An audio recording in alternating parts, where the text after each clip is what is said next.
प्रसिद्ध संत सुधांशु जी महाराज पंचकुला में है गीता ज्ञान महोत्सव के लिए। उन्हीं से बात करते हैं आध्यात्मिक बातों के ऊपर। महाराज जी, पहले तो आपका बहुत बहुत स्वागत है हमारे चैनल के ऊपर।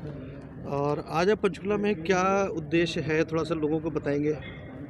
देखिए, हरियाणा प्रदेश में भगवान श्री कृष्ण ने कुरुक्षेत्र में जो गीता ज्ञान दिया था, वो अपने आपे में पूरे संसार के लिए, मानव मात्र के कल्याण के लिए एक अद्भुत कार्य हुआ। उसी अमृत वाणी को जन जन तक हम लोग उनके हृदय तक पहुंचा सकें और जीवन जीने की कला में व्यक्ति के अंदर वो भगवान श्री कृष्ण के आदेश और उपदेश आ सकें, उसको ध्यान में रख कर के ये कार्यक्रम आयोजित किया है। और इसमें इस बात को पूरी तरह से ध्यान में रखा गया है कि जीवन में अगर विषाद है, दुख है, निराशा है, तो उसे प्रसाद में, प्रसन्नता में कैसे बदला जाए। जीवन की समस्याएं जिनसे हम भागने की कोशिश करते हैं, उनके प्रति हम जाग कर कैसे उन समस्याओं का समाधान ढूंढ सकते हैं। इसी तरह से जहां हमारे अंदर जीवन में कायरता आ रही है, तो उसे वीरता में हम कैसे बदल सकते हैं। मरण धर्म व्यक्ति को अमृत का संदेश कैसे दिया जा सकता है, ये सारी चीज़ें गीता में हैं और उसी को ध्यान में रखकर ये सत्संग आयोजित किया गया। आपने देखा होगा अभी कोविड काल बीता है। कोविड काल में बहुत सारे लोग डिप्रेशन में चले गए थे, नौकरियां चली गई थी। तो उनको क्या संदेश देना चाहेंगे इस समय आप गीता ज्ञान के माध्यम से, क्योंकि कोविड के बाद में शायद पहली बार आपकी पंचकुला में हो रही है?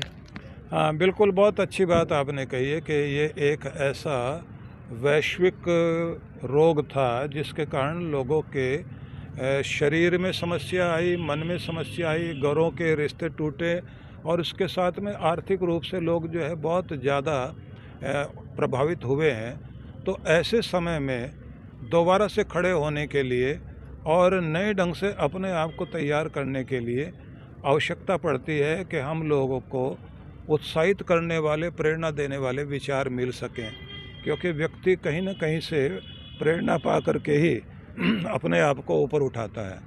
तो वो गीता से हमें संदेश मिलता है, क्योंकि कृष्ण भगवान ने तो उन 5 पांडवों को 100 के सामने खड़ा करके युद्ध में जिता दिया।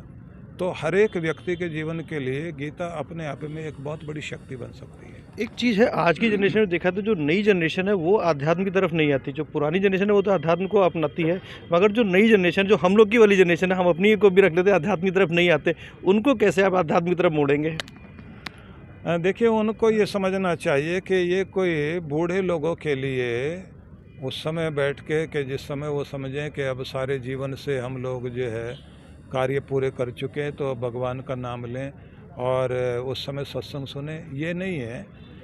सत्संग जो है वो एक जीवन जीने की कला है।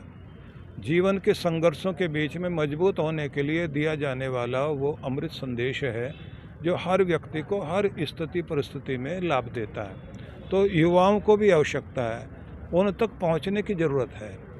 उनको जब हम लोग जो है उन तक पहुंचाएं और वो आकर के सुने, उनको ये पता लगेगा कि यहाँ मरने जीने की बातें नहीं, दुनिया छोड़ के भागने की बातें नहीं कही जा रही, बल्कि जो जीवन में कैसे जिया जाता है, कैसे मुस्कराकर शांति से, प्रसन्नता से आप जी सकते हैं, कैसे समस्याओं का और संघर्षों का सामना कर सकते हैं, वो सब आपको सत्संग से मिलता है। जैसे जैसे उनको पता लगता है तो फिर रुचि बढ़ती है। एक आखिरी सवाल है, अभी क्योंकि काफ़ी सारे भक्त आपका इंतजार कर रहे हैं। अभी कुछ दिन पहले संतों का एक सम्मेलन था, उसमें मुरारी बापू जी ने कहा था कि मैं चाहूँगा कि मेरी अगली जनरेशन, जो नई जनरेशन, वो कथा ना करे। इसकी क्या वजह हो सकती है, आप क्या समझते हैं? उन्होंने अपनी कोई बात कही होगी, लेकिन उसका मतलब ये था कि वो अपनी परिवार की पीढ़ी वालों के लिए, क्योंकि बहुत सारा त्याग, तपस्या, बलिदान, बहुत कुछ करना पड़ता है और बहुत सारे कष्ट सहने पड़ते हैं जो इस पीढ़ी में आते हैं या इस क्षेत्र में आते हैं।